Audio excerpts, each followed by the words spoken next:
Picture holding $1,000 worth of Nvidia shares from 2 decades back. That same single position is now valued at more than $500,000. Keeping those specific gains inside your Roth IRA means you walk away with every single cent tax-free when it's time to withdraw. But nobody knew that outcome happened back then. Relying on unknown winners like this puts your retirement at the mercy of luck, not strategy. The first option uses an index fund like Vanguard VOO, which tracks the S&P 500. This approach targets average returns of about 8 to 10% per year over a long-term time horizon, effectively putting your money in a whole basket of companies instead of betting on one. The real power here is that your gains grow tax-free without any of the worry you felt watching individual stocks crash years ago. It lets you keep those high upside positions while protecting your future from a single company failing, instead of just chasing tech stocks where one bad earnings report can wipe out your gains instantly.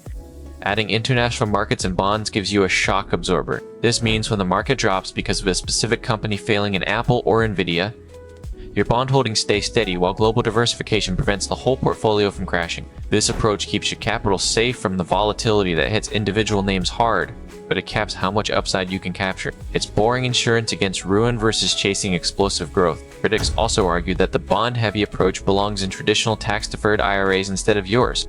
They suggest keeping your Roth focused solely on stocks to maximize those free growth benefits. Start your Roth IRA with broad index trackers like VTI or VXUS holding thousands of companies immediately. As time passes and retirement draws closer, you can adjust by slowly pulling out individual mega caps to replace them with those wider ETFs. If you lock in those individual stocks now and the tech sector crashes later, your portfolio drops right with it. By spreading that money into wider index funds instead, a bad year doesn't drain as much cash from your retirement account. You can begin by holding wide ETFs like VTI or VXUS for safety.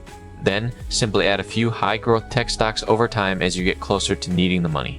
Don't just park your individual winners and hold them tight until market stress hits. That strategy can cost you thousands if a downturn coincides with needing cash. Instead of locking up those high volatility positions, plan to rotate back into broad ETFs before the day comes when withdrawals are mandatory. As long as those high upside stocks are just sitting there young enough in your account, the tax-free growth keeps compounding. But once you near retirement and start needing that money for withdrawals, the shield starts to fade. You start your Roth with broad index funds to let that steady market growth compound safely. But when you swap those wide baskets for specific mega caps like Nvidia or Apple chasing explosive gains, remember nobody knew exactly which one would triple in price years ago. The only way to protect that future money is to gradually dial back these high-risk positions before you need them. Thanks for watching. Subscribe if you want this kind of breakdown in your feed, and let us know below what to look at next. As always, this is for educational and entertainment purposes only and is not financial advice.